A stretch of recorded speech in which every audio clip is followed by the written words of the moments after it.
Yes, you guys are beautiful. Yeah, we're pretty good. Nice. I'm going live on Facebook. Hey everybody, welcome to this week's live stream. This is the Firing Pin. I'm Brandon. I'm Pat. I'm Tyler.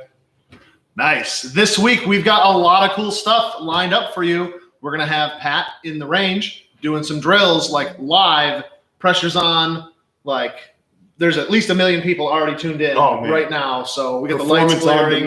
It's going to be, sure. Yeah. So Pat's going to be in there running you through some drills. We're going to be taking questions live like we always do. And we've got a lot of fun on the way. So hope everybody's doing good. And man, it's a hot one out there, isn't it? We were just running around trying to get this live stream set up, and I'm sweating like a pig. And yeah, it's always something. It's always something 100%. with this crew. Yeah, it's always something. But what kind of drills you got lined up for us, Pat? So as you guys know, I'm big on having a training plan when we head out to the range. So I got a couple of downloadable targets off the internet. I'm going to be running you guys through the Bear Solution Standards target. I really like that one. That involves, 5 rounds over here, transition to this target, 5 rounds over here, a slide lock reload, and then a nice, 3-shot group and a really precise, demanding target. I thought all we did when we went to the range was we just shot at bullseyes. Yeah, I know, right? That's the plan on a lot of people's, agenda is they go to the range and they just want to stand there and shoot, 8-inch bullseye targets at 5 yards, 10 yards, whatever the game is. And that's one thing, and that there's a time and a place, right? But at the same time, I feel like sometimes we need to get a little bit more specific, and we need to isolate some of those other skills, right? As far as transitioning from one target to another target, getting the gun, recognizing when we're in slide lock, right? And then knowing what that means as far as getting a new magazine into the gun, trying to be really efficient with those mechanics, right? And then get that gun back up into the fight, slow down just a little bit, see the sights in appropriate alignment with the target, and then deliver 3 good shots, right? So from there, we're going to push the target just a little bit. And that was all in like 2 seconds, right? Yeah, I don't know if I'm going to hit the 2-second time, but we'll see what we can do, right? My splits are going to have to be pretty good. From there, we got the fast drill. The fast drill is fundamentals of accuracy and speed test. We're going to shoot that at 7.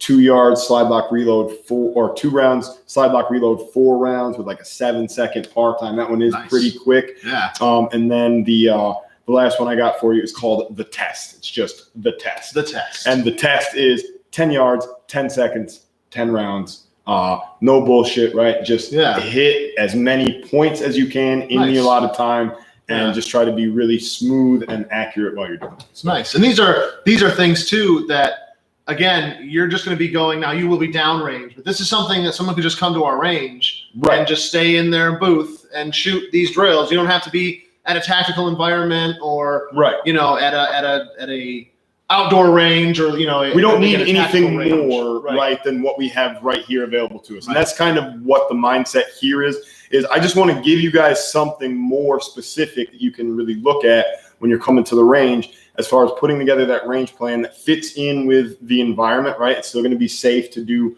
right here on our range, but it's going to give you an opportunity to focus more on just refining some of those mechanics and getting a little bit more speed by becoming more efficient, right? So if we're not repping those things over and over again, we can't figure out where the edges need to be smoothed off, right? Yeah. And so we can never get more efficient in what we're trying to do. So hopefully we can help you guys to develop some of those skills. And obviously we want to start slow and kind of just build up a little bit at a time, right? Because we got to crawl before we can walk, got to walk before we can run, and all that good stuff. Speaking of running, I don't know if you've even really gone public with this, but you've got something coming up here that you're training hard for. Sure. I mean, I've seen you train for stuff, but you're going nuts with this thing. What do you got coming up? So Tactical Games is coming up in Shooters Gauntlet in Pennsylvania. It's going to be the 7th and 8th of August. I think I have those dates right. Yeah, 7th and 8th is Saturday and Sunday. Yeah. So I'm going to be headed down there to compete in the intermediate division at the Tactical Games. And so there's a lot of unknowns going into this, but there's some stuff that we do know. Right? Yeah. And one of the things that we do know is we are going to have to climb some ropes. I was going to say, maybe with like tactical games, what is that? So the tactical Broad, games yeah. is kind of like if we were to take a Tough Mudder or Sure. a Spartan race or something of that nature and kind of combine it with a 2-gun match. Oh, cool. That's kind of the mindset here, right? So That's super we cool. have some different physical challenges that we are going to incorporate along with shooting challenges, right? So it's all integrated, wearing, your full body armor, your pistol belt, carrying your handgun, your rifle, 5 magazines for each of your guns, right? So working under a load, obviously. Yeah. But then you're going to have, there's certain things that we know are going to happen. There's going to be a long run between 1 mile and 5. Nice. Right. I've been training more for the 5 mile mindset. So I've been doing a lot of, body armor runs, 5 miles, really pushing to get under that 45-minute mark for the whole 5. And I've been pretty successful at that. There's going to be some rope climbs. I haven't really figured out how to incorporate that into my training right now. All the gyms being closed is really hurting me. Somebody out there has a rope. Yeah, if you guys have any ropes that rope swing maybe, or like something. I just need to get 30 feet off the ground, man. Yeah. I just need to get up in the air and be able to climb a nice rope because I know that's coming down the road at me. Yeah. I know that there's going to be an awkward object carry, and that's going to be over indeterminate distance. The object Tyler, is going to weigh. You can help with that, right? So this guy's actually going to weigh quite a bit more than the awkward objects in question. I think we're looking at up to 120 pounds. So if I can carry his chunky butt, I could probably carry that just the same, right? So yeah, I'm really excited about that. Obviously, I got some sights coming from my pistol right now because nice. I got to get my equipment dialed in, right? Just like I got to get my mind, body, and spirit ready. So. Well, that's what I was gonna say. Your Peace Corps background builds right into this. It just absolutely ties everything. The time together. that I spent, back in the day, my activism for Greenpeace and whatnot, that's really gonna help me out. So, oh man, yeah.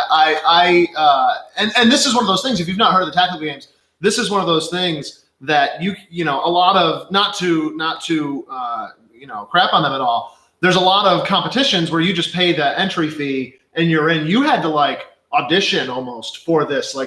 This wasn't really a thing where they the waiting list is just that long to get into this. You really need to I had to wait. I had to sign and register, and I had to wait for a slot to open up. And luckily, honestly, I think luck was in my favor in the sense of the COVID-19 thing. Probably opened up some slots for people that wouldn't have been able, that would have been able to go, that now might not be able to. So unfortunate as this whole situation has been, the silver lining for me is now I get a chance to go and compete, right? And so obviously I want to, I just want to get out there and, represent for you guys, right?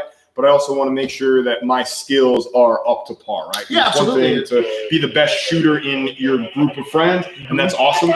But to really get out there with people that are willing to put themselves into that arena and compete to see who's the best, right? That's what it's all about. So yeah, we're going to be doing a lot of content with Pat and his, training journey, basically, to get there. So keep your eyes, out. We're going to do, I don't know how many videos, but we're going to try to do as many as we can. I'm going to try and get at least one a week. I've actually got our buddy Phil. He's going to come on Monday, and we've already mapped out a workout that we want to try to capture.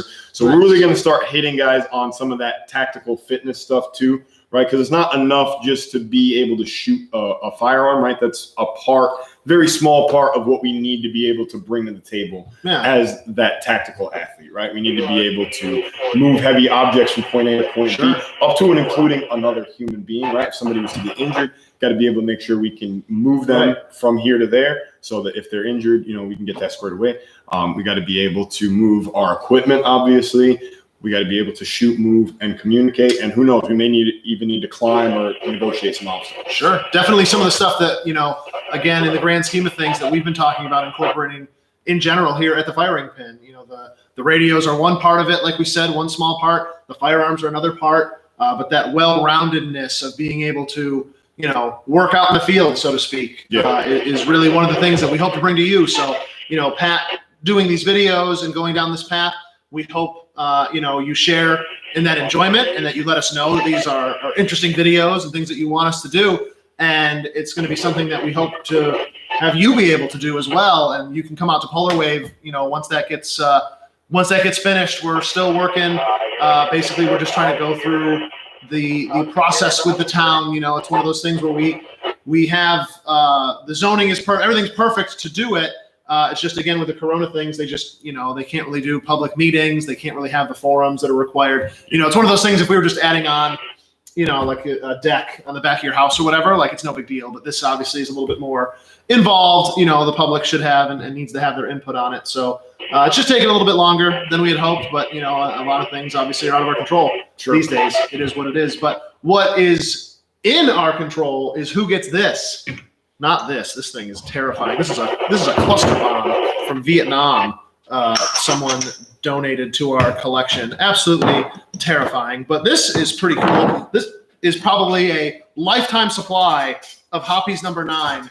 And yeah, somebody who likes and comments on this live stream live while we're doing it, we're gonna call somebody out. We're gonna keep doing giveaways. Just a little incentive to thank you guys for your participation. And we just love the community that's starting to develop here. You know, we've got, obviously the shop's been here for 5 or 6 years now, and we've got a nice community built up around the shop. But you know, the internet obviously is a world unto of its own. Sure. And you know, we're developing a nice community among the live stream viewers as well. So that's pretty cool. But yeah, we're gonna be giving this away, and Pat's gonna be going in the range here soon, and we're gonna be doing some live fire shooting, doing some drills downrange, and having some fun, and it'll be interesting for sure. I don't know exactly how the live stream, you know, will perform, but we'll find see. out. Yeah, we'll all find out together. It'll be fun. So one more thing I wanted to hit on before I do step out to the range, B, is this coming Sunday.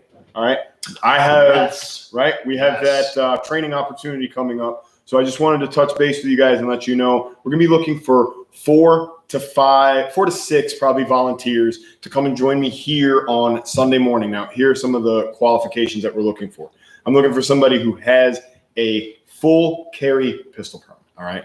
Preferably somebody that carries a handgun every day, and preferably somebody that has one or multiple holsters to choose from. Because one of the things that we're going to be doing during this training event is we are going to be working on getting handguns in and out of holsters out there on the range. Okay, so for those of you who have never had an opportunity to do something like that before, this is a great chance for you to have some individual time with a qualified instructor that can help you out in terms of best practices, most safe, most efficient, most effective ways to employ that gun that you carry concealed, right? Because a lot of us don't get an opportunity to work on that often. This is going to be free of charge. All right, we're going to spend about 2.5 hours together, something like that, from about 9 to 11:30, somewhere in that timeline. And then I have a class on Sunday afternoon, so we got to cut it a little short there. But make sure that you have ammunition as well, right, for whatever handgun you'd like to bring along, because obviously we've got almost nothing. We're like we're down to the last tiny little bit of like even the 380 and stuff like that. So qualifications again.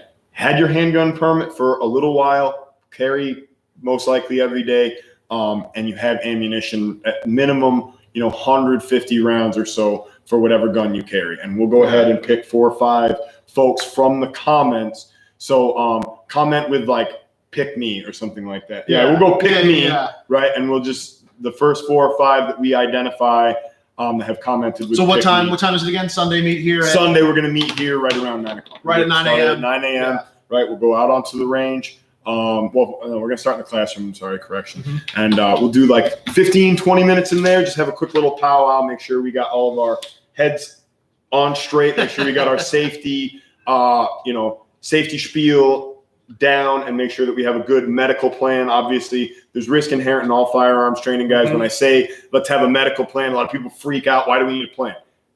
Because if we fail to plan, then we plan to fail. All right. And there's risk inherent in all firearms training. And I just want to make sure that we take every step to mitigate that risk, and also that we identify what is the plan in the unlikely event that somebody is injured, right? Sure. So absolutely. We got to make sure that you guys are safe at all times. So that's my main consideration.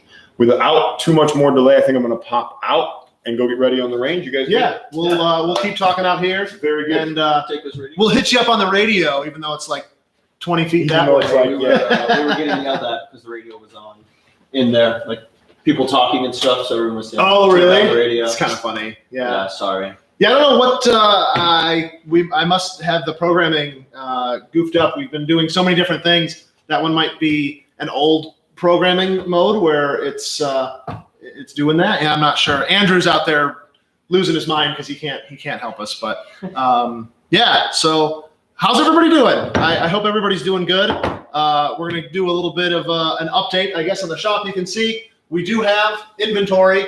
It's kind of, I don't want to say it's coming back to normal because it certainly is not. We get countless questions, countless emails, phone calls throughout the day. AR-15s. I don't know what to tell you. It is going to be a very interesting rest of 2020 as far as it relates to gun sales go. Obviously we're in an election year, and that's only going to keep getting more interesting. I'll put it that way. Coronavirus obviously certainly didn't help anything. People went absolutely nuts back in February and March and bought up. We had a lot of first-time gun owners that I hope are taking training, hope are learning and just trying to be as safe as they can with their new firearms. I'm glad that you have discovered, what we kind of all knew already, the need for self-defense, and good quality self-defense is an inherent right that we all share. Anyways, ammunition, I'm looking over there, 5.56, 9mm, really any common calibers we're pretty much completely out of. I mean, we do have some 7.62 by 39. Looks like we've got some 308 over there. We've got a lot of hunting cartridges. That'd be about the only thing we do have. But the common stuff that people come to the range just to shoot for fun, I hate to say it, we're really out of it. So one of the changes that we had made to our policies for now is if you come down to rent a handgun, not so much the long guns, because you do kind of just rent those for fun. But say you're a new pistol permit holder, right? And you want to come down and rent a 9mm, something for concealed carry, something for self-defense. I don't have ammo for you. So as long as it's not reloaded ammo, as long as it's factory new in the box, made by Winchester, made by Federal, whoever, you can bring your own ammo in, for now, temporarily, just because we don't have ammo. So we wanted to, still let you be able to test out new handguns. In this time, it's just crazy, absolutely crazy. And then the lead times we're getting from manufacturers are just ridiculous as well. So it's going to be a while, I think, before things normalize. I hate to say it. So it's kind of take what you can get at this point, right, Ty? 100%. Yeah, it's interesting. So I guess I don't know how much time Pat's going to need in there. Probably not much. He's probably ready to go. But I didn't know if we had any questions or if we wanted to keep talking a little bit for now, or go picture. Sure. Yeah. Why don't you? Hi. Questions. That is what we want. I guess favorite type of cake, Brandon. What do you like? Oh man, favorite type of cake. Anything with peanut butter in it would be good. Someone asked us, and I have to confirm. Someone asked us on the radio live stream last night. What if I could be a food? I didn't really food. What would you be? I don't really know how to answer that, really, I guess, but I'd have to say chicken out. And if you don't know what chicken out is, type that into Instagram. Chicken out, right? Chicken out, Rochester. Ridiculous. That's a nice shout out. Chicken out. Super cool guys. Good to go. All right, so Pat's good to go in the range. We're gonna go cut over to him, and we're gonna see some very, very cool drills. So let's switch over to Pat in the range.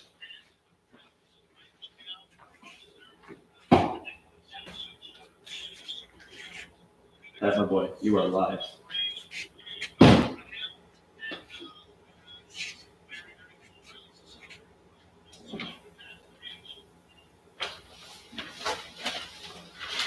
You're good to go, buddy. You are good to go. You're live.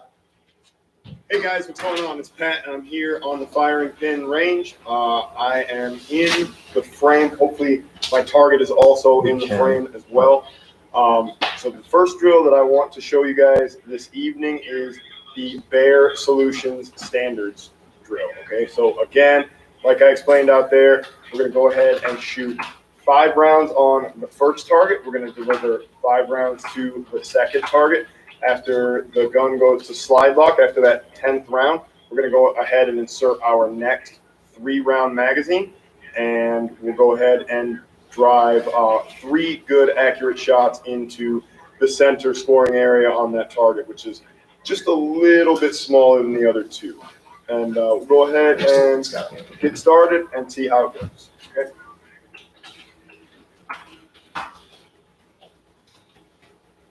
Just setting my shot timer here.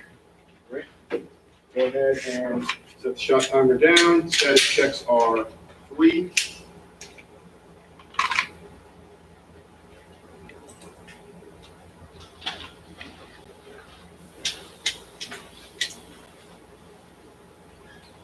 All right, guys. We are ready.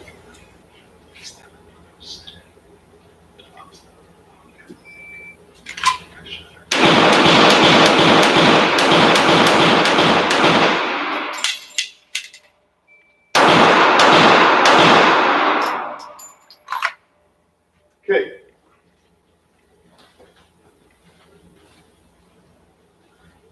Result, last shot was 10 for 1. Last shot on the previous string was 999. So that was a pretty fast reload to the transition. And let's see how he did.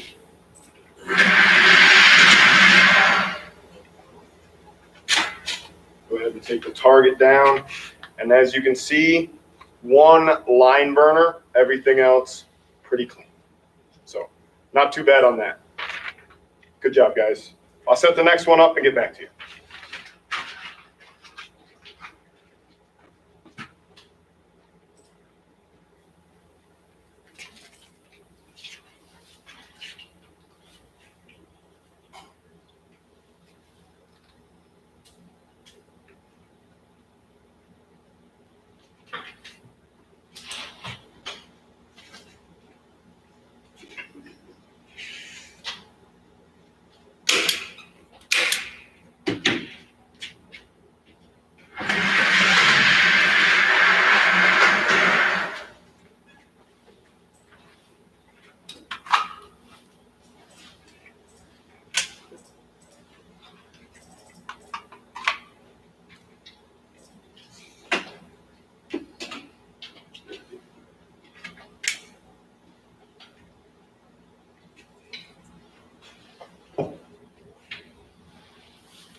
All right, cool. So how'd that go?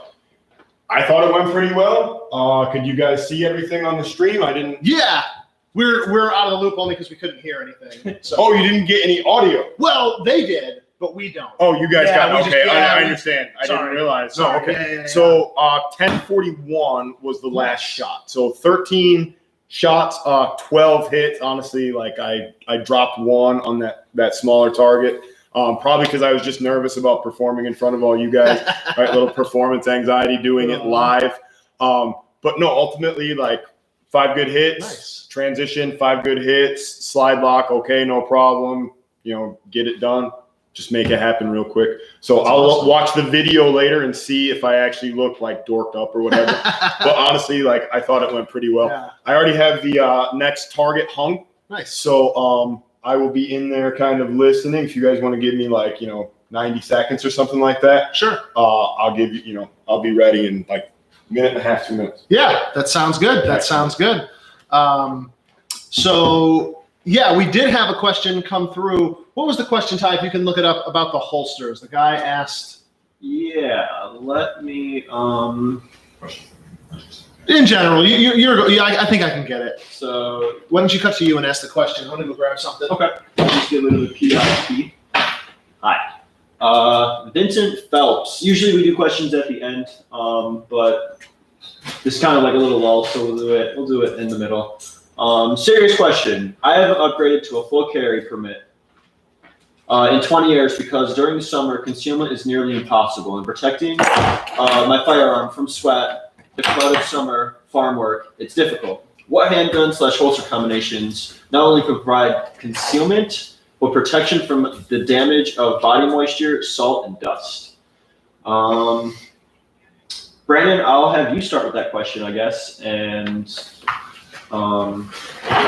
yeah, so my answer is not a good answer because it through the concealment, I kind of forgot that was a key word in there. And that does make it tough, especially doing farm work, doing any kind of physical stuff while you're wearing a firearm just adds another layer of complexity. It makes it harder, and it's just not as easy. My joke answer was going to be this. This is like the military flap holster. This is the one I wore down in Virginia, and everybody was making fun of me for it. But man, I love this thing just because it is pretty universal. Like almost any kind of mid to full size handgun will fit in there, and it just keeps everything well protected. Obviously, that's not a concealed holster though.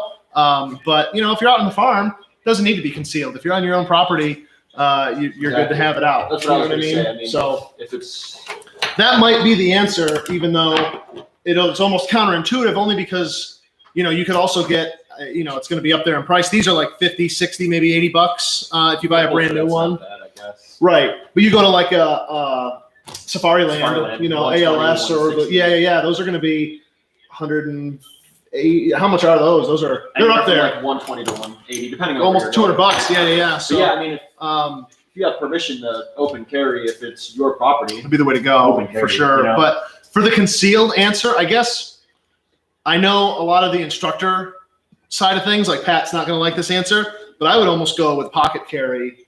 It's where you put your cell phone, your wallet, your keys and stuff. You know what I mean? Obviously, like when I pocket carry, the pocket that the firearm's in, that's the only thing that's in that pocket. But generally, I do my fair share. I don't work on a farm, but I do my fair share of physical work now and then, especially now in the summertime. And pocket carry is just convenient, I guess, and it works for me. I know Pat says that carrying a gun should be comforting, not comfortable, but I know it's one of those that's hard to do. It's hard to run 5 miles every day like Pat does too. That is something we should do. Clearly, I need to catch up on that a little bit. But I think Pat is probably ready in the range. Why don't we cut over to him and let's give him a heads up. Hey, Pat, you are good to go in the range there, buddy. And he probably heard that.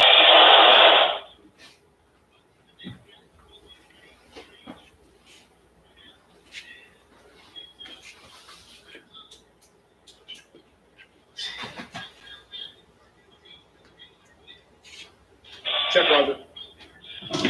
didn't hear him at all. That's okay. All right, everybody. You support him. Let me make sure I'm in frame here. I'm sorry, I'm having a hard time with my camera. Okay, there we go. So I'm in frame now, and I'm going to run you through the fundamentals of accuracy and speed test.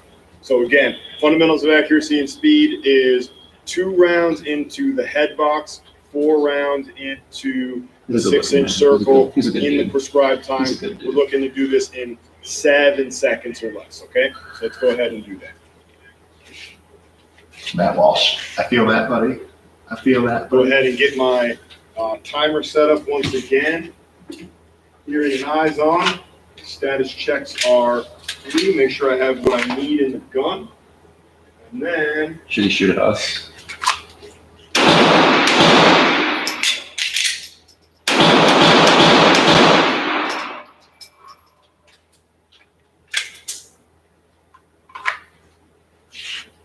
All right, let's run the target back.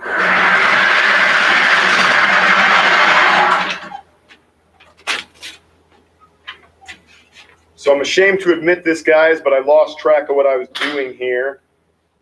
I got my first hit right there before I realized that I was supposed to be shooting into this box here. And then I got it together, got my gun reloaded, and I managed to put 3 in and 1 out again. So go ahead and check the time, but honestly, I don't deserve a time because I did not shoot the drill to the standard. All right, and that's how we do things here. You either get the standard or you don't get a time.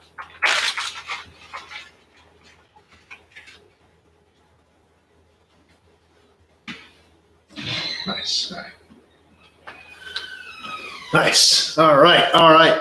We obviously we still got a couple small, tiny little bugs to work out with the audio. I know we'll try to get that figured out. So you guys didn't get the audio out? No, we just can't hear it. We can't hear it. We just You don't. guys have no idea what's going on. So Yeah. last shot on that was 692, guys, and I was telling the audience, you may have seen me on the target there, I shot 1 into that body circle box initially, and then I realized, wait a minute, I'm supposed to be shooting at the head box. Then the second shot I actually put into the head box, but then I got the slide box, so I got the magazine back into the pistol, and then I'm sitting here shooting. You dorked this all up. And I met the time standard. I got the 692, so I was under the 7 seconds.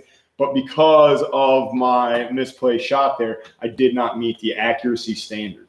So realistically, I shouldn't have even rewarded myself for the time, but I wanted to give you guys the time because I wanted you to know, what actually happened there. Sure. So I did not meet the accuracy standard. I was on time. All right. So next is the test, and the test is done 10 yards, 10 seconds. 10 rounds is the standard. So nice. We'll see how badly I can screw that up. And that's what I love about you is that you put yourself out there, and you're the first one to say that I suck. Like, you suck, and we're only going to get better from here. We have to hold ourselves accountable, right? Every single time I go out there on the range, guys, I'm striving for all hits, and I know I'm never going to achieve that standard, right? But I strive for that standard because it matters to me what I'm doing with those rounds. Do they count? Do they help me? Do they reinforce some negative training scar that I've developed over time? Or am I reinforcing proper technique, right? So those are the things that I'm looking for. I could care less what the timer says. Those of you who have shot with me before know that I don't break out the timer every single range session. Sure. Because that's not what it's about, right? Speed is fine. Accuracy is what wins fights, right? Ultimately, being the first guy to miss doesn't mean a whole hell of a lot most of the time, right? So let's see if I can slow down and get my hits within that 10-second time standard. Give me about 2 minutes here, guys, and come on the net and let me know, okay? Okay. And can you hear us on the radio? I did this last time. For some reason, we can't hear you. Okay. So weird. Great radios. Yeah. Great radios. Way to go, radios. Thanks, Andrew. Combo nerds. Let's just switch over to us over here. Wow. Look at these. Wow. We should just get a live stream going here like full time. Full time, bro. All day, every day. With some lo-fi in the background. Have it just stream right to Governor Cuomo's office, like a record of who comes in and who comes out. Like, you just cry. We'll have like We'll just have like a camera that you just like look into with your clear face with no covering. It'll be fine. It'll be fine. So you guys hydrated lately? Hydrate or die. r/hydro homies. Seriously, but hydrate. Hydrate. Yeah, Seriously. it's hot out there. If also, while we're trying to kill time waiting for Pat to get ready, Discord. We have a TFP Discord. We should post a link. I don't know if we can. Will definitely post Yeah, my grandson here will post a link for us. I don't know how to do that kind of stuff, but we have a Discord. We have a lot of fun on there, and it's just a nice community again of just our close friends really that are here at the store all the time. And there's a lot of fun. We're in there. Obviously, we have lives and commitments and things like that. We can't be in there all day like some of you nerds can, but we're in there a lot. I mean, it's on our phone, so we're in there a lot. It's a lot of fun. So what else we got going on? Live stream all day is like trending right now. But I agree, Mr. Walsh. Brian would pose way too much. This guy. Too many people mooning the camera if you do that. Yeah, that'd be true. Yeah, we'd have to. I don't think we could upload it to Facebook. I think we'd have to upload it to I'm sure all of you already have the website bookmarked. Where we'd have to, yeah. Starts with P. Yeah. I'm sure they already have that all ready to go. So, yeah, looks like Pat's ready to go. Perfect. Hey, Pat, brother, we are good to go if you are, buddy. 10-4.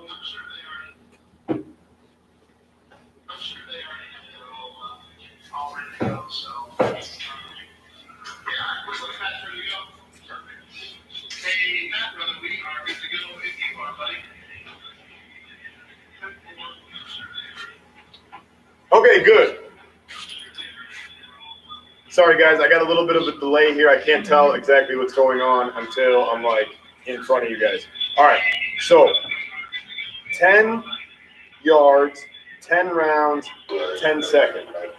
I'm gonna go ahead and set. I'm gonna go ahead and mute my radio first. All right. Once I've muted my radio, I'm gonna go ahead and set my timer. 10 rounds, 10 yards, 10 seconds. I'll bring the target back and we'll take a look. All right.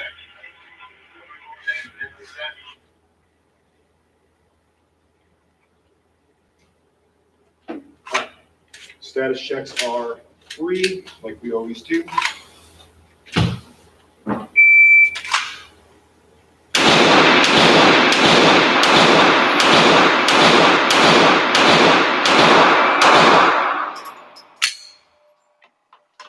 All right.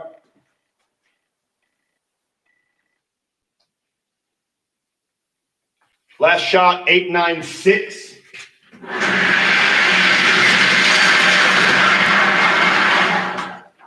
Last shot, 896 with a score of 10, 20, 30, 40, 59, 68, 74, 82, and 1 out. 1 out. 82 points and 1 out. Left money on the table. All right, let's go back out to the guys.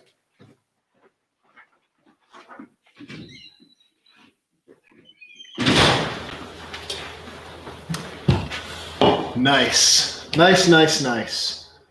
Well, how'd that one go? Well, I only scored 50, 68, 84 points. Hey. No, 82, I'm sorry. No, 5, 10, 20, 30, 40, 50, 9, 68, 76, 84, and 1 out. In 896, guys. So what does that tell me? It tells me that I had a full second left on my timer, right? So there's no excuse for that drop shot, right? If I had managed my time correctly, Sure. right? Controlled my trigger just a little bit better, because obviously that low left shot indicates that I probably hammered that trigger, right? Incidentally, that was my first shot. So I was definitely in a hurry getting out of the holster, right? Sure. So no excuses though, guys, right? We got the gun out, got the sights near the target, and then we hauled the sight off the target right there, all right? So that low left initial shot tells me that I was in a rush, and I was in a rush because I was chasing the time, right? So I wasn't managing my time. I wasn't mastering my time. I was chasing my time. So something to think about there, guys. 10 seconds is a good long time, especially to shoot, at 10 yards, right? That we don't need a real high standard of accuracy to get, A zone hits, because these are all, within a 6-inch circle of accuracy. Just slow that initial shot down a little bit, and we're looking at 10 flat with 94 points, right? Or something like that. Sure. So, speed is fine, accuracy is fine, guys. Take that to the bank. There you go. So definitely I would challenge anybody watching, if you think you can do better, come on down, show us, We've also got a TFP on our yellow target. We've TFP standards, yep. We've got another standards drill that, So you grab that. I don't know, do you want to go shoot that one too? You got more ammo? I'm actually out of 9. All right, that makes sense though. It's So I would need 30 rounds of 9. crunch time, which that's like, man, that's like $1,000 worth of 9mm right now. So it's so crazy right now. So 30 rounds of 9mm, guys. If you have 30 rounds of 9mm, first of all, Scrooge You McDuck, are the save king. Yeah. save King some in the for the rest castle. of us. King in the castle. Yeah. Save some for the rest of us. All right. But this standards drill target, guys, we're shooting for what do we got here? 5 rounds, 2 hands, and we're just looking to keep everything right in this little oval shaped guy there. 5 rounds strong hand only, right? 5 rounds support side only. 5 rounds reload and shoot 5 more, and then 4 to the body and 1 to the head, right? So on our TFP standards target, guys, we shoot this at 7 yards. There is no time standard associated with that, right? I don't want to make you nervous and shoot against the timer, because I think most of us, when we initially shoot against the timer, we're chasing that time. We feel the pressure, the clock is moving, and man, we got to burn it down so we can get rounds on target. So I don't like to do that for this. This is a measure more of just your baseline ability to accurately see your sights, press your trigger with a minimum amount of disturbance in the gun. You know, shoot with one hand. Okay, I'm comfortable. I don't have to be real competent. But I have to be comfortable with gun in one hand. Support hand, you know, that's a big one.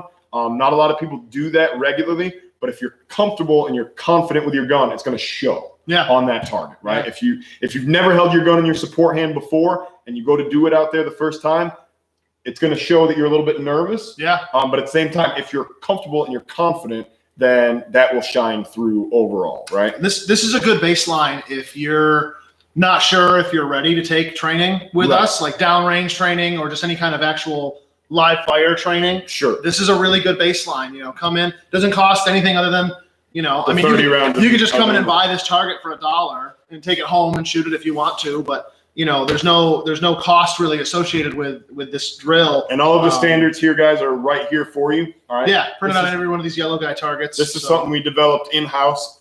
The idea was simple. We just wanted to come up with a way to verify that, hey, if you're going to come out and do some training with us, okay, excellent. But I need to see something first that tells me, right, this is kind of part of the price of admission for some of that training is I just want to see some level of competence. Some Pat, you weren't around for this, but way back when we first opened, we used to do some down on Saturday nights. Some of you remember those very well. And it was a lot of fun and it was some very good training. But every now and then we'd have somebody come out that, you know, they had the cheapest, like that Uncle Mike's like flap $10 holster. Universal. Yeah. They'd have that and like a Taurus, you know, G2, right? PT 99 or whatever, sure, you know, and it's you know, we're not trying to gatekeep in any way, but literally they would show up with no training under their belt. They'd never shot their handgun outside of a, you know, an at the range. Here we are, a box, and they were trying to run drills, you know, advanced drills like moving while you're shooting and navigating cover and concealment and things like that. I mean, what you just did were basic drills. Those are beginner. Those are, you know, that's what we need to start with to build up so that you can do the tactical games type of stuff. Everybody sees that kind of stuff. They see the 2-gun action challenge like they have on in-range TV and things like that, which is awesome. But you can't just buy a firearm and show up to one of those and think you're going to succeed. You got to start with this kind of stuff. You got to start running these types of drills, dry fire practice at home. Huge. That's what I would be doing right now. That's what all of you should be doing at home. You can't buy ammo anyways. Right. We want to see you down here. If you've got your own ammo, you know, you still should be training and shooting it. It'll come back, obviously.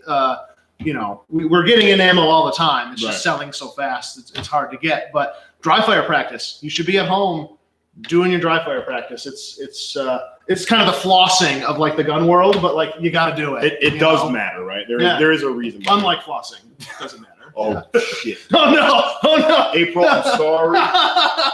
You're dead.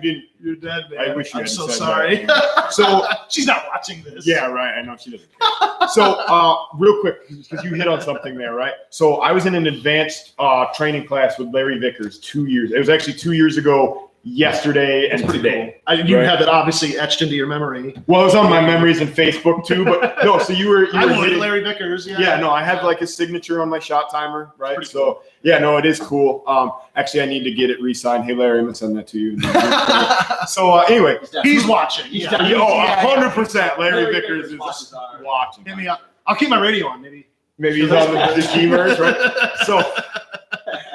So I'm at this class and it's day one. We haven't even gone hot yet. We're like literally like administratively loaded magazines, and we're standing on the firing line, and LAV is like, all right, guys, so we're going to get going here in just a couple of minutes. Go ahead and take a minute, stretch out, check your guns, whatever you got to do.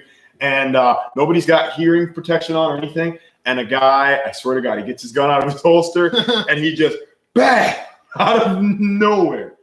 So everybody's like, what the fuck? Yeah. What in the heck? What's going on? And Vickers is like, who just ND'd? Like, what's going on? The guy like raised his hand. Turns out the dude's like a cop. Right? Oh yeah. So of course, right? Like he's an armed professional, and he shows up to this advanced pistol class, and like he has no idea what he's actually doing with the gun. Right? Sure. So Vickers like pulls the guy that's actually running the course off, the guy that like brought him in as a guest. Yeah. Right? He like brings him off to the side, and he's like talking to him for a second. And then he's like, hey buddy, can you come over here for a second? And he like brings the guy over, and all of a sudden you see the guy like just kind of hang his head, and he walks and he grabs his stuff. Oh. And Vickers brings everybody else in, and he's like, hey guys, check this out. Like, I do not want to tell this guy he's got to go right now. He's like, I would much rather keep him here. But a couple years ago, I was running a different class, and a guy had an ND on like day one, and he was a friend of the range owner. And I told him like, hey man, we can't like have that happening. Like, what's up with this guy? And the dude was like, no, he's fine. It's totally good. So Vickers is like, all right, man, he's your friend. Like, this is your range. For him. No problem, right? So they keep him in the class. Doesn't the dude, when they're getting ready to do like something like the 100-yard hustle that we were doing the other day out on the polar wave range, they're like going from the prone to like get up and start bounding down range to do a movement, and the guy has an ND like as he's like getting up to, right? So if he had been still down and everybody else is up, now he's like sending rounds like or sending one up 100%, right? So Vickers is like, so every time now, like when something like that happens, you're done. Like, I'm not going to take the risk, right? So sometimes we see people that are in a class that isn't on the skill level where they're at. Sure. And they don't necessarily know that. Right. And it's not anything to denigrate anybody, right? Like sometimes our skills, like our ego and our actual skill level don't always match up. So we've got to check that a little bit. And you guys got to be really honest. I have to be really honest with myself about where I'm at. So I wanted to compete in the tactical games at the expert level. Right? Looking at the rules for the expert versus intermediate, and I'm like, well, in the expert rules, like there's no like, if I can't climb the rope, I can just do 50 burpees and like continue. Yeah. It's like you have to wait until the time standard elapses. So if we're like doing something that, you have 2 hours allotted, and I have to wait like 30 more minutes, like I'm just sitting here eating time, right? So talk about honesty real quick. We just got a comment about honesty. Sure. Stephen Hendricks, this is a while ago, 7 minutes to be exact.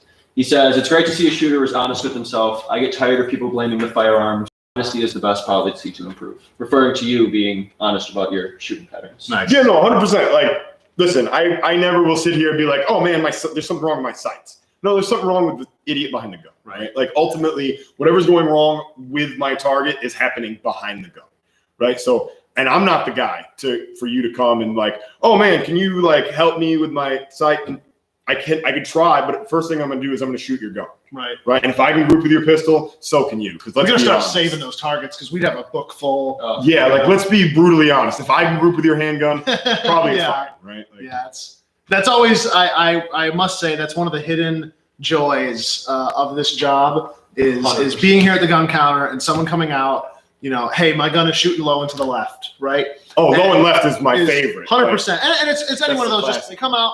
Hey, can you look at my sights? I think I'm shooting off. And there's nothing wrong with that. It's a good, just like with these, that's a good gut check of, you at least can ask for help. The first step, is like admitting you have a problem help, or whatever. Yeah. So it's huge. And we love that people take that step because then we can kind of show them. But it is so much fun. I mean, you shoot primarily the same handgun. I know we shoot maybe more handguns than the average person because we have access to them. But generally, you get comfortable shooting your gun, right? Whatever you're shooting, that's what you get comfortable with. So it's so much fun when someone hands you, like when's the last time you shot, like we were picking up a Taurus, like G2 Millennium. Oh my God, I don't think I've ever shot one like actual. But if a guy came in and handed you one, right, your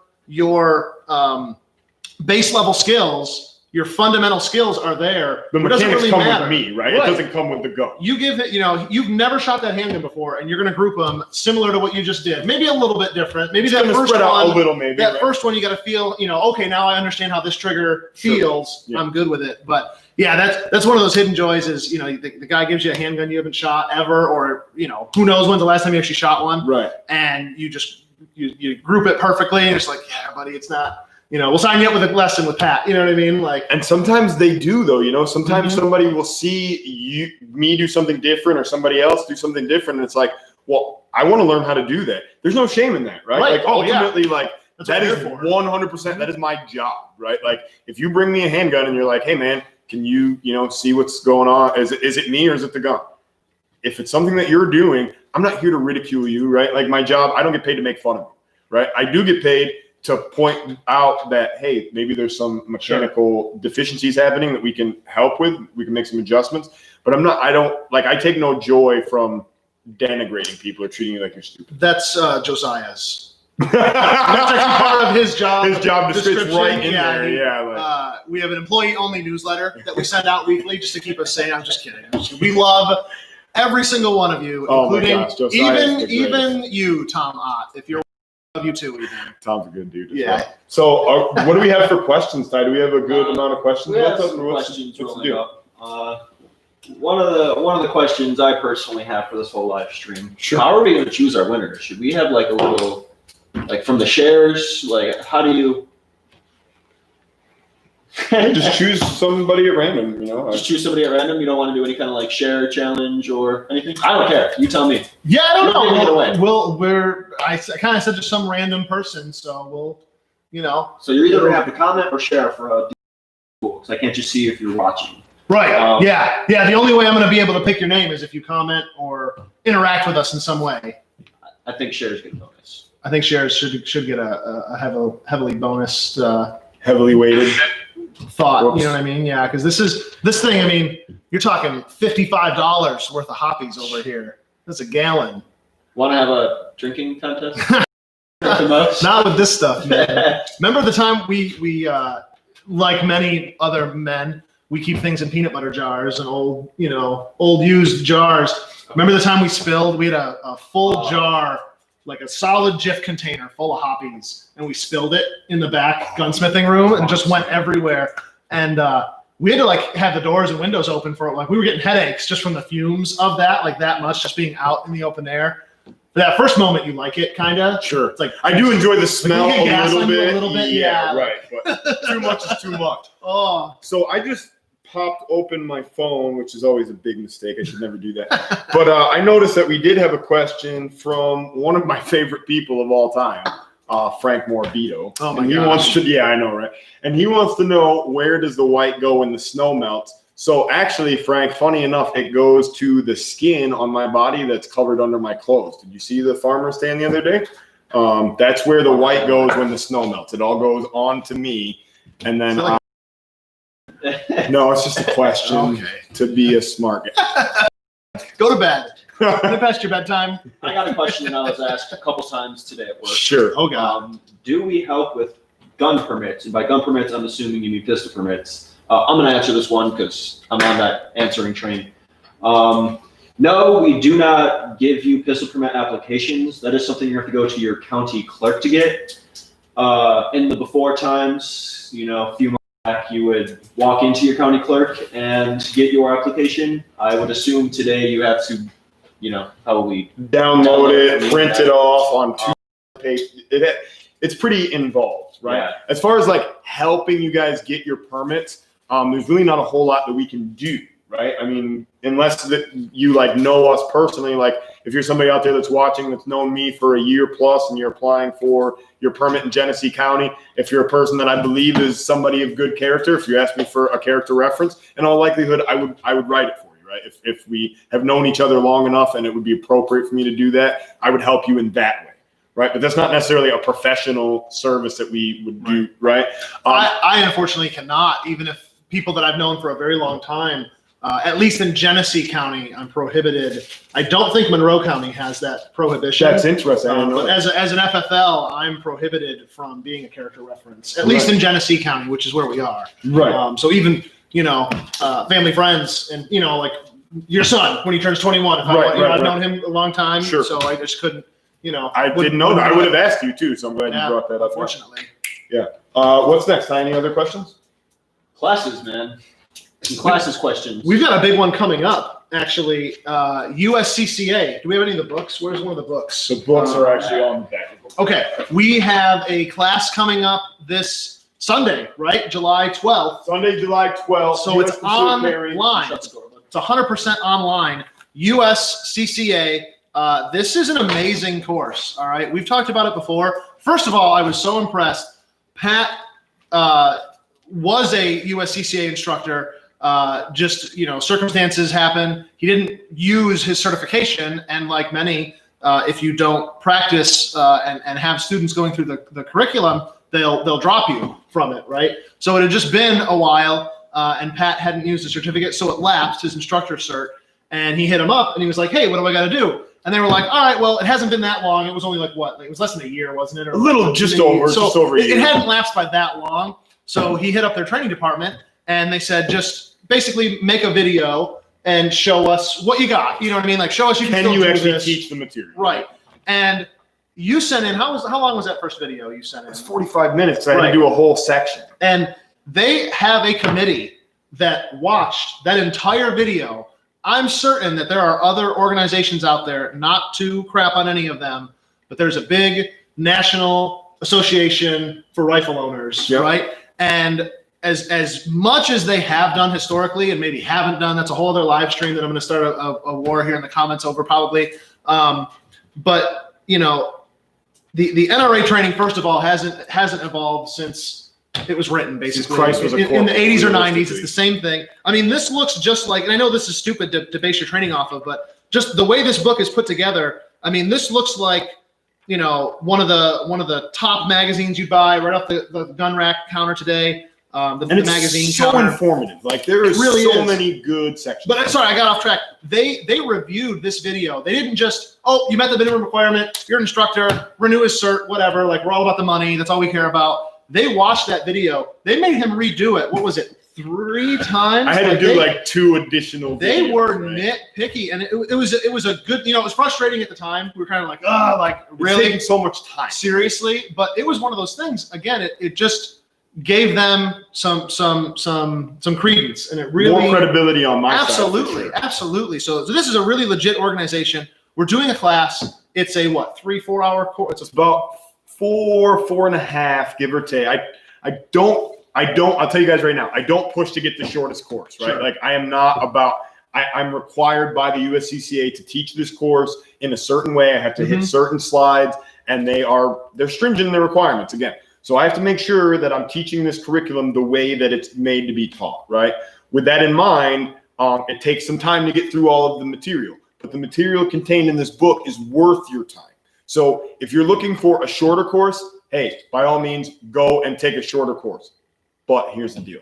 You're not going to be as well informed. You're not going to be as squared away in terms of the legal, moral, ethical, and financial responsibilities that come along with carrying a firearm every day. You're not going to be as mentally prepared and in the game, because this is a thinking person's game, guys. Right. Carrying a gun in the name of self-defense is a thinking person's game.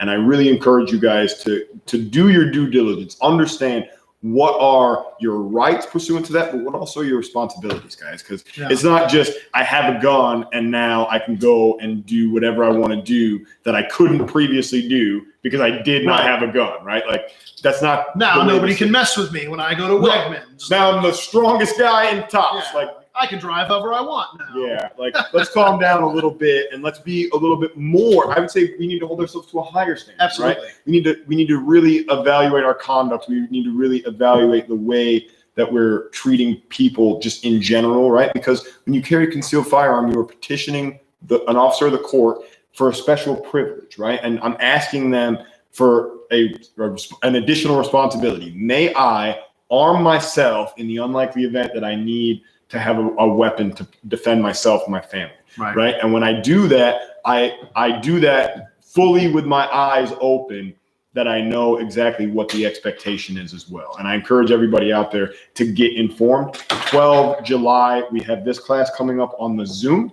Yeah, How do you sign up for that? So that's the best part. This class Go right onto our is online, Facebook or our right? website. So you go to our website, and it's in the training tab.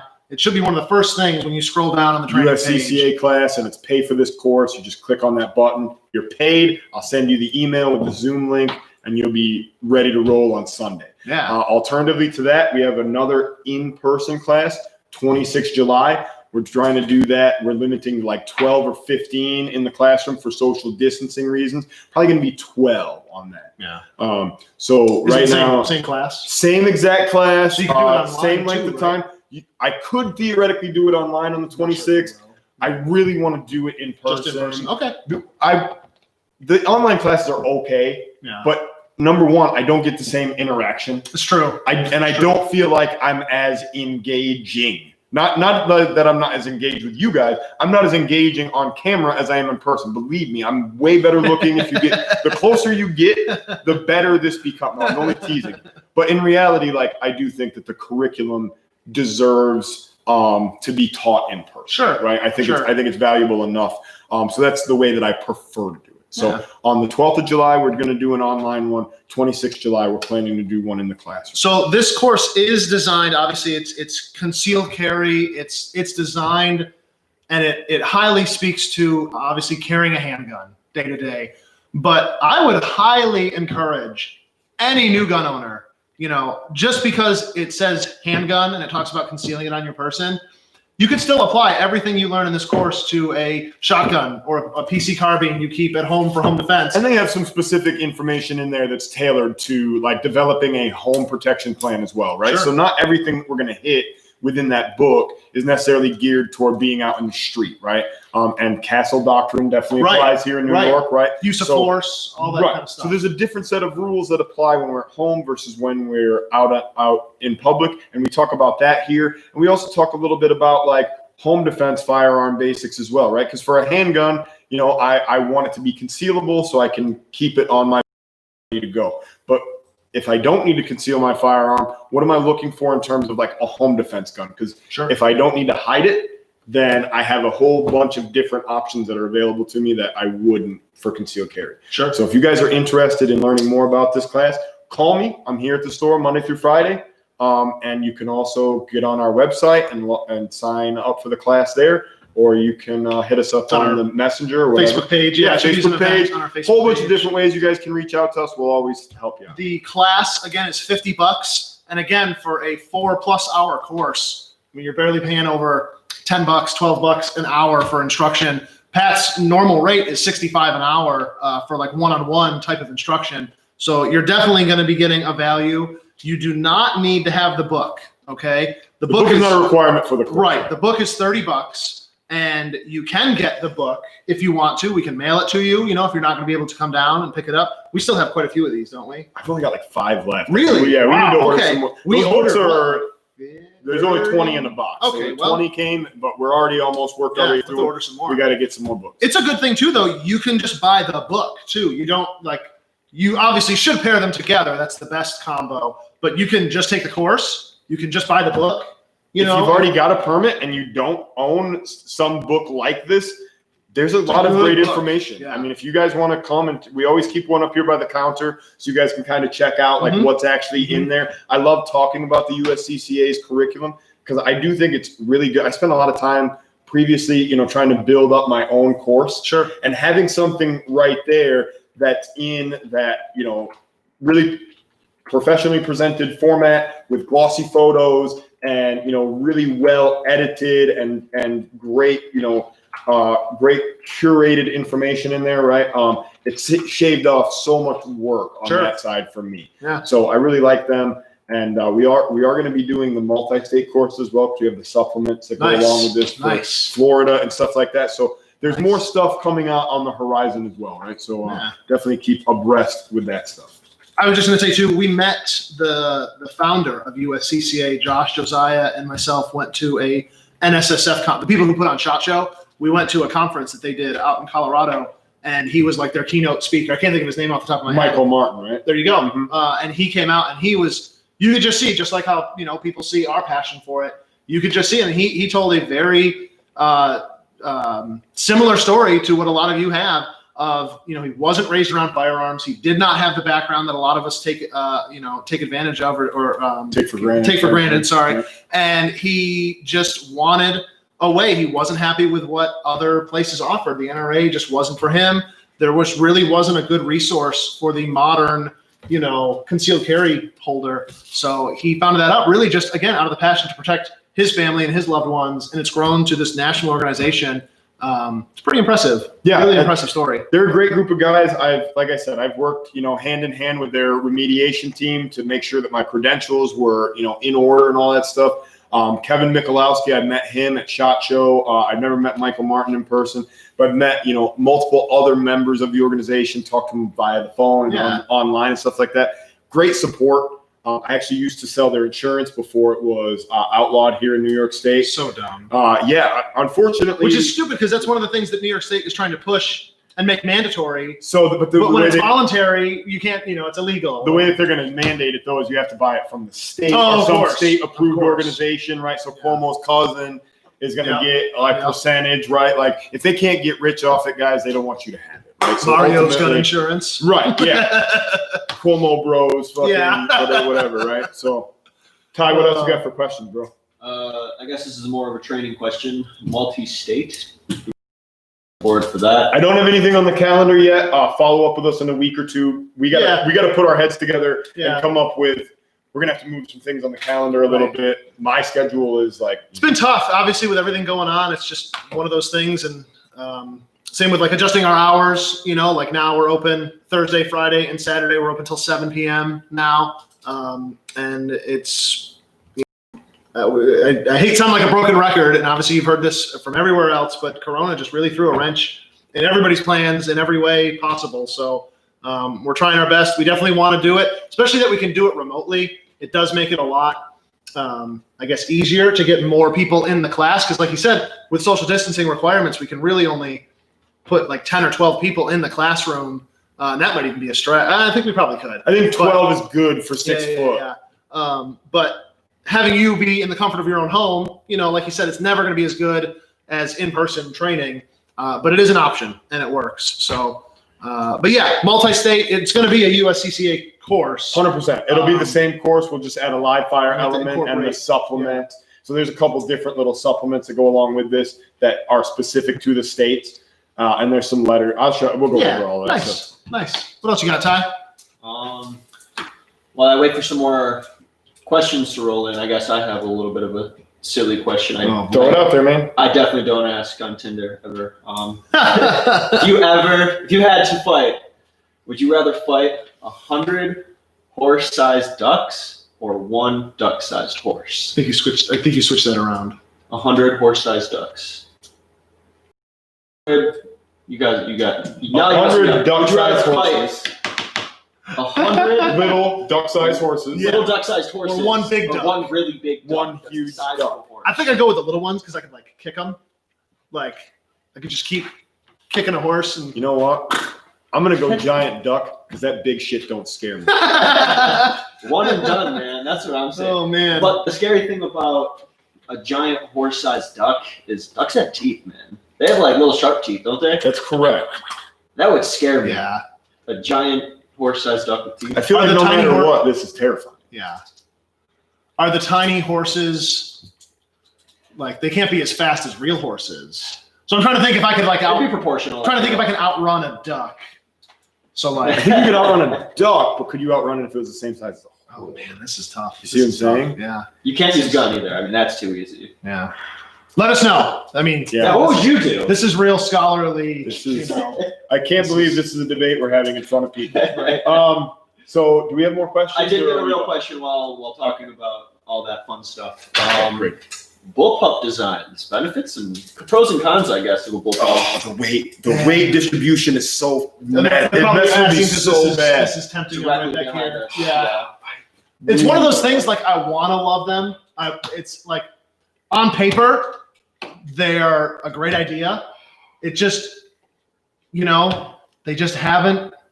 I don't know. It's so hard because here's the thing about these silly ass things is, it's shorter, right? So we have a benefit in terms of like working in a team-based environment. If I got to go, Sure. Low ready over the shoulder, break the gun down like that. If I got to go high ready like this, right? It seems like maybe we're in a better position to manipulate the gun.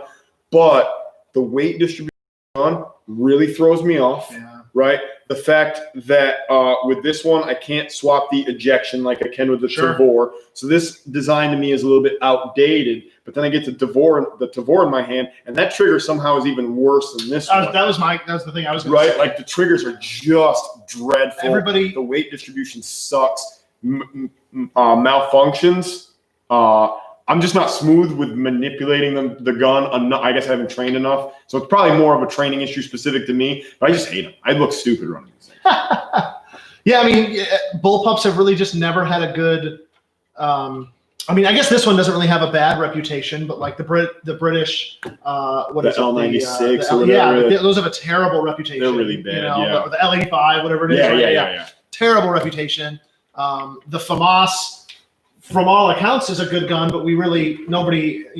Well, it's never been. Ian from Forgotten Weapons has one, but other than that, no one gets to shoot those. So they might be really good. But when has it actually been tested though? Right. Like it's a French rifle, so they don't go to war, right? I don't know how much like anybody's Legion, using those things in combat. I don't know if the French Foreign Legion uses those or use them. Yeah, I have no idea. They're like badass dudes. They are badass dudes, but they're not like none of them are French either, per right? se. Right? Like, they're not like. It's like what Jason Bourne does to get like a new identity, right? Right. Yeah. So I don't know. I'm just not a fan. Maybe it's just me. Maybe I'm just not that great. That'll be like your final like tactical games this year. Something more badass next year, and then like in like 5 years, you're gonna like try out for like the French Foreign Legion just to do it. That's supposed to be really hard to get into, right? It's supposed to be difficult, so I'll give it a shot. Yeah, just try it. Get the kepi and just bounce. Oh man, more questions. Let's do it, man. Keep them rolling in, please. Yeah, please. If you guys have them, we'll answer them for a little bit. 100%. And funny, serious, whatever. I have a couple. I can't really decide what I want to do. I guess reloading classes. I'm going to answer this one just to knock it out really quickly. Will we ever do a class on reloading? No. There's way too much liability in that. We are not going to be responsible for you losing a hand. And it's just not popular enough anymore as like a thing. We would 100% support if someone wants to organize that, like a club, you know what I mean, or some type of whatever. We don't have the knowledge base, like none of us personally reload. Reloading, is just one of those things. We've got one firearm here that's blown up on our counter from a reload. I've seen countless others here on the range. Probably like once a year we get a blown up gun from a reload. A lot of people, millions of rounds have been reloaded with no problem. A lot of people can do it. I'm not one of them. I don't have the patience. It only takes one time for you to mess something up. I just get too distracted. I got to have the radio on. I got to be drinking a beer, and it's just not a good recipe. Yeah, that Taurus, that was a 45, and guy was in the range. This is going back 3 or 4 years now, and the guy was in the range shooting it, and one of the cartridges from our diagnosis afterwards, we believe, was a double charge of powder, and just blew up the gun. Luckily, he wasn't hurt other than superficial. Just a little couple nicks and cuts in his hand, and I think he had like a blood blister from where the plastic. But goes to show you a modern firearm design. That gun did exactly what it was supposed to do. It blew out the bottom of the magazine. Right. Relieve the pressure and separate it along the seams. Saved his hand. An older, different design of a gun. He might have been very seriously injured. Definitely would have left with less blood than he came with. Right. And it was a 45, which, in the grand scheme of things, is a pretty relatively low pressure cartridge, right? So, we just don't have the knowledge base of reloading. We're actually kind of getting out of reloading. I don't have much supplies. It's just, I hate to say it. It's kind of a dying art. It is. It really is just convenience. You know what I mean? People just would rather pay to get ammo. And I feel like you don't save as much money as you used to either. No. There used to be a time where you really saved a lot of money. And for sure, when you factor in your time, you've got to like to reload to do it otherwise. Or you got to be like our friend Ong, who shoots, when he was competing, he would shoot so much that it was worth it. He was shooting you have like a 3,000, 4,000, 5,000 rounds, right? Yeah, no. Then it's worth it. But yeah, yeah, we're probably never going to do it. I've got not a lot, but I've got a whole display of our CVS reloading stuff, not gauges, but dyes, and there's not a ton over there, but it's all 50% off. So come on down Scoop it up. Yeah, scoop it up and get it out of here. So Come on down. come on down. What's next, Ty? Brandon, you want to grab some more business stickers real quick, like every one of them that we have? Sure. The question is, do we have stickers for our business? Let's grab a few of those. I'm doing PIP, so if you want to, just show them on the main camera there. Sure. Yeah, we've got, this is like, you know, our basic one here. This is one of the first ones we designed. I love seeing these. Those are cool, yeah. I see these all the time, like just driving around Rochester and Buffalo. Try to keep some in my car, so if I do see one, I'll. Yeah. If it's all like it's a little worn or something. Yeah, I've slid a couple under a wiper blade before. But yeah, this one's cool. This one Josh designed. This is like our official like logo with the bullet, you know, flying across. That one's pretty cool. And then of course, shameless plug. Here's my face right there, right? That BDE. So cool. I like that one. If you like that one, it is for sale on tfpmerch.com.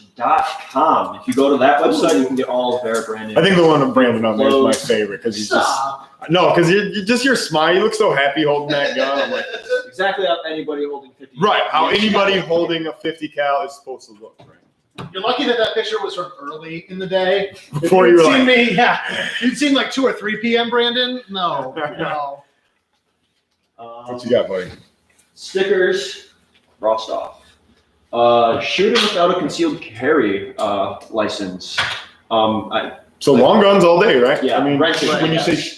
shooting, okay. Can we rent without a carry? Yeah. Or any kind of Certain specifics, you have to be under 21, right? And you have to be with an NRA licensed instructor. So if you wanted to shoot a handgun and you don't have a pistol permit, here are the qualifications that you need to meet. You need to be somewhere between the age of 14 and prior to your 21st birthday. You have to be under the supervision of an NRA instructor. And that is the intent of that is basically for youth competition, things like that. Like when we had our venture crew, that was how we had 16, 17-year-old kids. I mean, we had 14-year-olds in there shooting handguns under qualified supervision. It can be done, but unfortunately, like we have this happen all the time.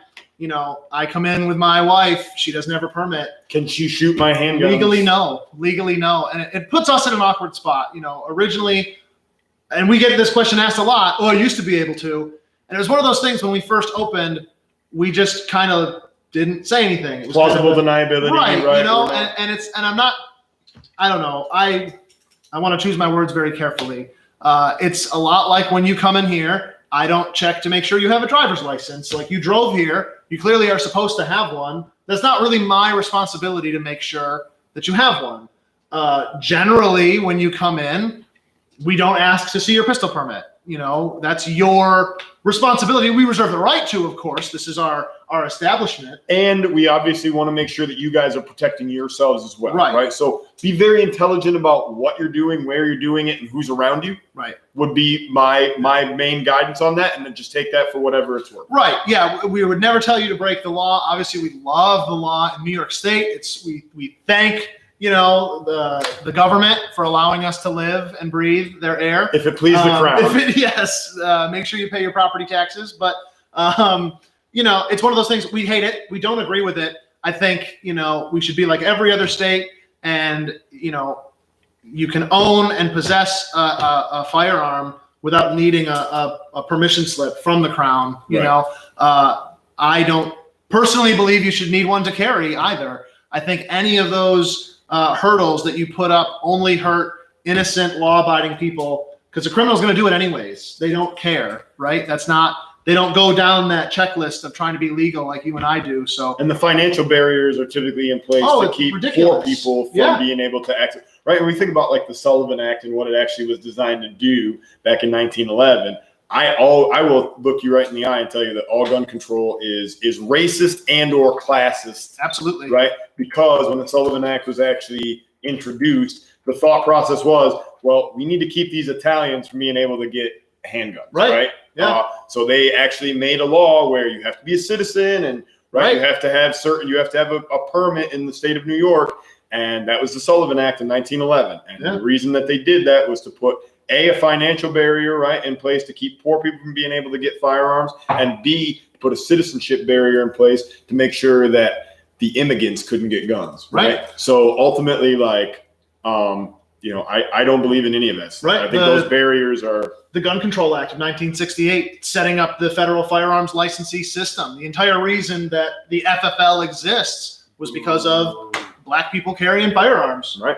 And they didn't like it. They wanted to put a system in place. Well, now if you have to go to a licensed shop and mostly white merchant class, society, they decide who gets a gun now. Well, they're going to keep a barrier I wonder what in happened place. to black gun ownership in the South after 1968. Right, Probably sunk really bad. So I agree with that. I have actually Tyler can vouch for this. We went to a billboard company that I don't really want to name. They didn't say no to this, but we. What were we wearing first? Well, we went suited up, of course. I told Tyler, wear your suit. We're going to a business meeting. And we went to Lamar Billboard Company, and we told them we want to put billboards up that, we told them they're going to be pretty edgy. And that was going to be one of them, was pretty much just, Gun control is racist, straight up. Blank text. Yeah, all gun control is racist, and we firmly believe that. And like you said, classist and racist, and that's what it is. And I think more people are starting to realize that now. Yeah. And it's starting to, chip away at that state's authority, I guess, over us in that regard. Right. But super long-winded answer. Going back to the question, New York state law says that you must have a permit to shoot a handgun. And we do it must be a New York state permit. And we do our best to follow those guidelines, and we do everything to meet our obligation. Right. We respectfully ask that you follow that, right? And we reserve the right. We do it all the time. We do ask to see people's permits, But with that in mind, if you get caught out there, nobody in here is looking to get anybody jammed up or in trouble, right? They politely ask you, hey guys, can't do that, whatever. But a lot of people don't know. It's the same with the AR-15s. We get people that, they're in the Army, right? And they get transferred up to Fort Drum, right? And So this is kind of one of their closest, right? There they might have family or friends in Rochester. Yeah. They bought it down in the Carolinas. They bring in their AR-15. Like, we're not going to call the Safe Act hotline. I'm just telling you as a buddy, like, that's not legal in New York. I don't want you to get in trouble, because we do have troopers and sheriffs and federal people, And I've seen them asking for permits out there too. Like, it has happened. Generally, if they're here, they are an ally, as they say. Right. But you never know. I mean, a guy might have a bad day. You might rub him the wrong way. You might be shooting and your brass is hitting him in the face. You know what I mean? Like, you just never know. So follow the law. That's all. I'll put it that way. What do we got? Keywords. Follow the law. Citizen. Favorite TAC movie? Favorite tactical movie, I guess. I'll start. Ooh. There's so many good ones, and I'm just gonna go with the cliche one right off the bat. John Wick, man. Okay. John Wick is just. I'm sure we all are really annoying watching movies with guns in them, because I will call out everything wrong. John Wick does so well. Keanu Reeves doing all that training beforehand.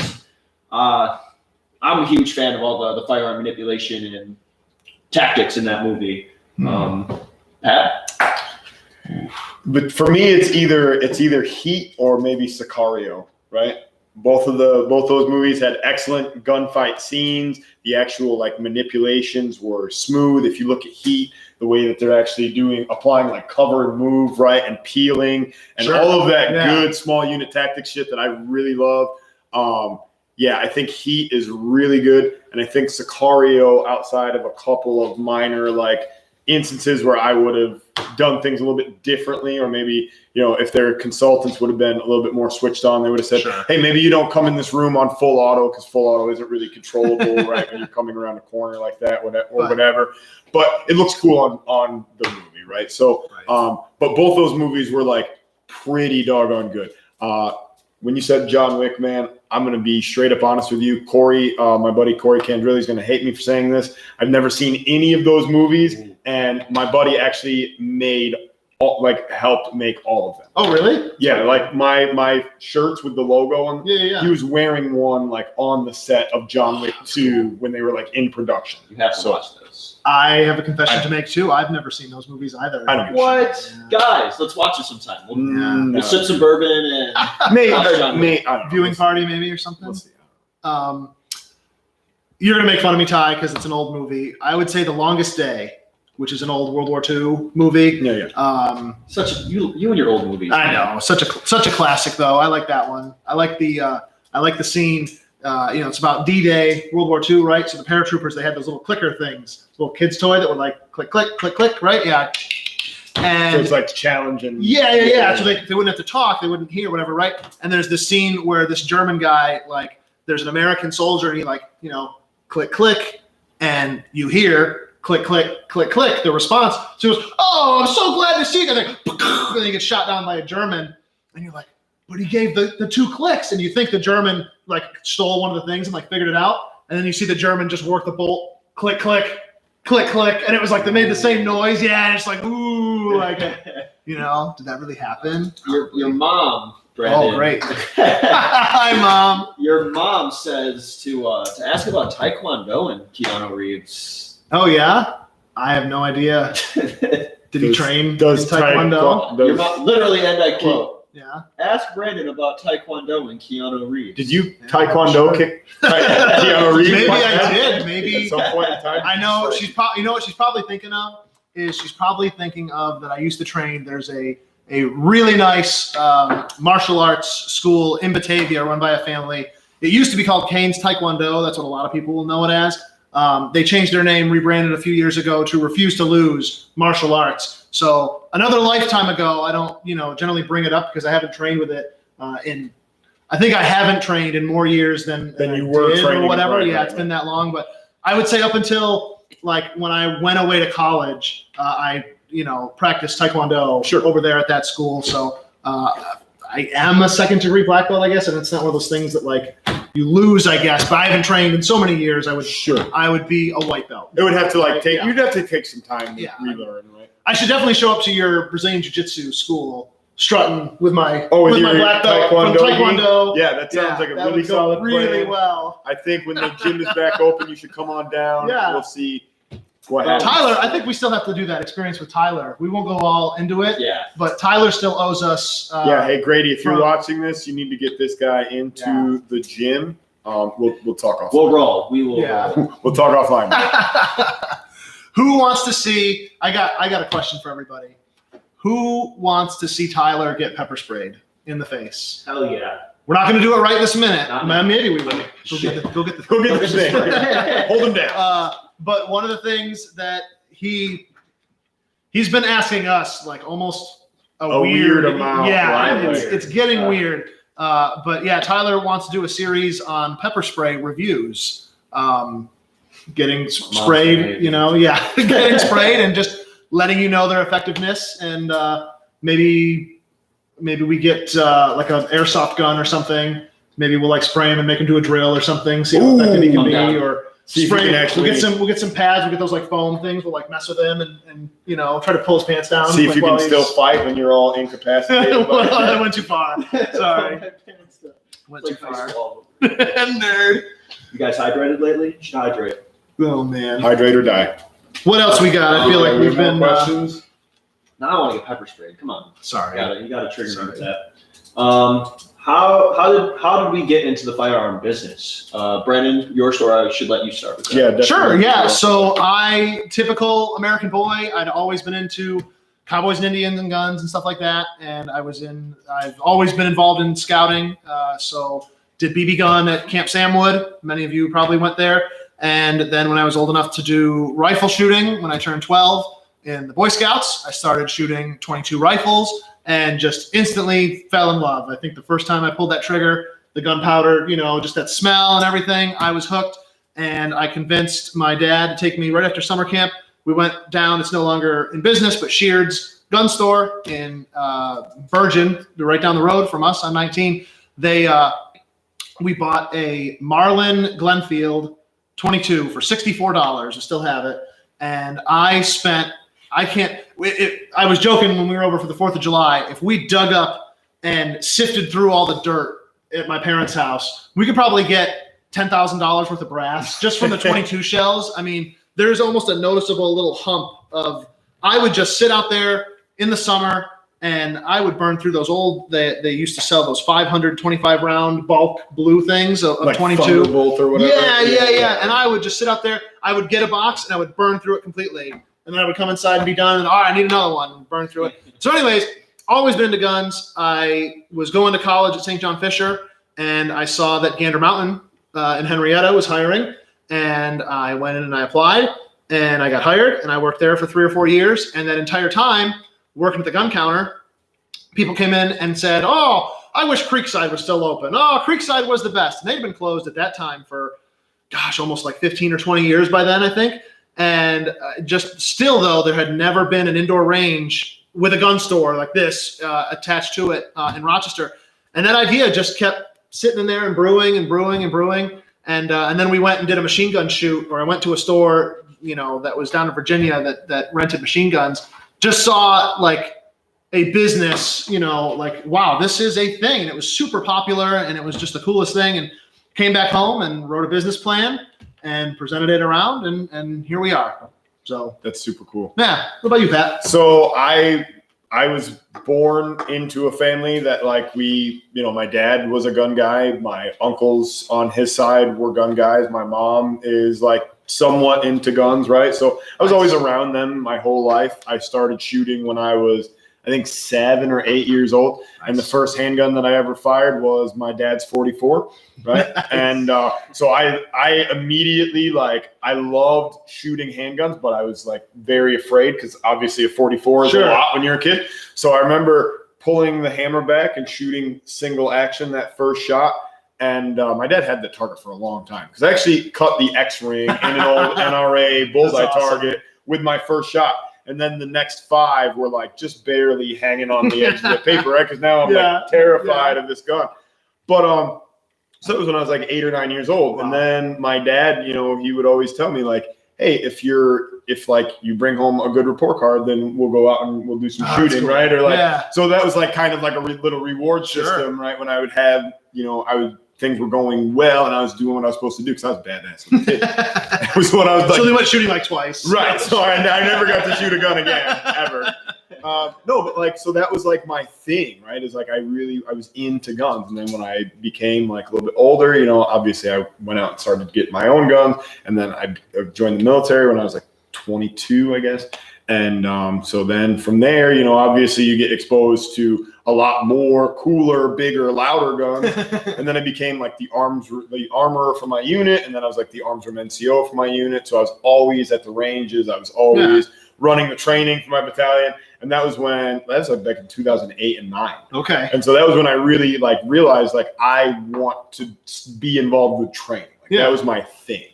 And so I did that for the rest of my time in the Army. I was an NCO, so I was always, training my soldiers, training your soldiers, training the soldiers in the battalion, running the EST, whatever. So I was always around guns and demo and all that good stuff. And then when I got out, that was just the only thing that I could kind of think of to do. If I was going to do what I wanted to do, instead of what I had to do, what would I want to do? And so I started my own training company back in 2016, First Line Defense LLC. And I tried that for a little bit. Didn't really work out the way I wanted it to, but it led me to, I first applied here back in 2017. Yeah. I first applied here 3 years ago. And I literally I would come in and periodically and I would bring an updated CV with hey, I went and got my my USCCA concealed carry. Yeah, right. And Brandon's just whatever, throw this away. Whatever the case. But so I applied here 3 or 4 different times. And then one day, Josh, I just happened to come in and Josh was hey man, did you still want to come and work for us? And I was for sure. Absolutely. I had always wanted to. And so he was hey man, why don't you come down such and such a time and we'll do a little interview. And so I brought another updated CV and I was here's, what I've been doing. Here's where, where I'm at. And we just decided to make it happen. And here we are a year and a half later. Yeah. Seems to be going okay. So I like it. Ty, what about you? What about you over there, mister? I didn't get into firearms until senior year of high school.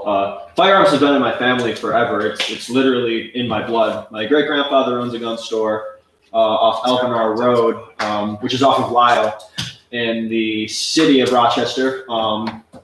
Cooper's Sporting Goods. Ask your grandparents if you've ever heard of it. I'm dying to find more information about this. I guess it was an old like pallet place. That's a gun store in the attic. That was transferred to my grandfather. My grandfather ran it for a while, and my uncle, he owns an FFL. He runs one out of his house, and you saw me, Brendan. You met me first when I was in senior year, wearing skinny jeans and belt. Way back then. I'm slightly straight out of a Hot Topic catalog. Straight out of a Hot Topic catalog. Yeah. He's gotten like marginally cooler. Marginally cooler. All thanks to firearms. Yeah, honestly, I mean, I grew up with you guys essentially. Yeah, I could tell you what a trigger was when I started working here, but I also helped, construct everything you see around you at the firing pin. I helped with the range. That's how I got to know Brandon. And your grandpa Bruce lives here in the village, and like many people we got to know here, Doc, our gunsmith, came in the same way. We would just be out here working on this place, and some places, like as they're building it, we probably should have, thinking back, they'll put the sign, coming soon, like this is what it's going to be. And we didn't do that. So we're just like building something. And every now and then people would just like stop by. What are you guys building? Like, what are you doing? Yeah. And we would tell them. And obviously being where we are, people were super interested in it. Sure. So one day, Bruce, Tyler's grandpa, comes down and he's just like, what are you guys building here? And we told him a shooting range and a gun store. And he just lit up. He thought it was the coolest thing. And that day we were trying to install our doorbell, like for the back, like when the FedEx guy comes, you can buzz in. And we just didn't have the right like speaker wire. And Bruce is like, hold on a second. You know how old timers are. They save everything. Right. So he like runs back to his house, comes back like 2 minutes later, just gives us like, here you go, a whole spool of speaker wire, like perfect for what we needed. Right. Yeah. And he's like, just keep it. Enjoy it, And ever since then, he would he'd come down, and Tyler was real young. I think the first time I met him, he was bringing us a file cabinet. Yeah. I think Bruce's friend was like selling us a file cabinet because we needed all these things to get going on the cheap. We couldn't buy new stuff. We had to scrounge it from where we could.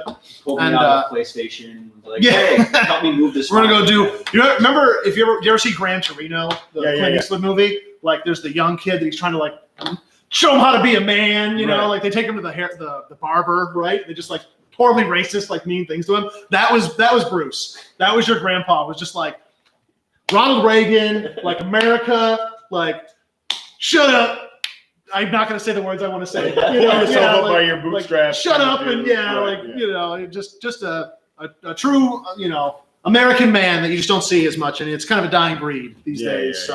But we've got Cooper's Corner over there. It's not on camera, obviously, but we've got a nice museum display case named in honor of Bruce. He unfortunately passed away a few years back, and we miss him. He was a good guy. He would come in here all the time. He was one of those guys that just, if it got busy, he would, we're out here behind the counter, rushing around it, trying to answer a million questions, and he would just take over. Like if some guy just wanted to talk shop, he would just take over for you. And, come around the counter and I'll just talk to you. And he was fun. That's pretty cool. What else we got, Ty? We got any more? Maybe like 5 more minutes or 5 more minutes? Or I don't know. Can we answer a question in 5 minutes? I don't feel like maybe some lightning round ones or just some. I don't know. I haven't really selected any. Okay. I guess. Yeah, nothing. I guess let's talk. More about pepper spray. We had a little pepper spray talk in the chat. Sure.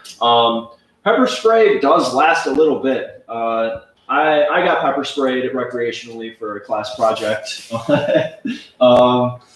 Non-lethal defense. I really, really wanted an A. So my partner Ed and I, we went back out. We went out back and I got blasted in the face with pepper spray. Don't take that sound file and do things to it. So it sucked for sure. It sucked, but I like the after feeling of it, and it's kind of why I want to get pepper sprayed again. It's like hot sauce. Like when you get in the hot sauce, you want to just keep stepping up to the next level. Okay, whatever. But what do we have? We do have a couple different kinds. We've got like some bear mace up there, the one that shoots out like a pretty hard stream of it. We've got ASP. I like the ASP ones because though the sprayer itself is a little weapon. Yeah, right. It's like a little Kubotan Kubotan, type, and whatever. you can actually kind of flail it like a mace or that's kind of funny. Like a flail type. Like a flail type of thing, right? Yeah. So I like that one, and it's made out of aluminum, so like that's made to be carried day in, day out. It's not going to go bad or whatever. I also like those because you can put them in your hand, kind of like a roll of quarters. Yep. You're not going to get that taken away from you, really. Right. It's, harder to lose it. 100%. Chase the dragon. We someone comments. Oof, yeah, don't do that. What else we got? I think that was a pretty good one. I think we did pretty good. We got anything else to close it out with tonight? I mean, you guys are the reason we're doing this. We're constantly upgrading our equipment because you guys are constantly watching us. Please keep watching. Please share. Please like. Please react. We really thrive off of all of that. If anybody has experience with a roll-in video switcher, hit us up. No.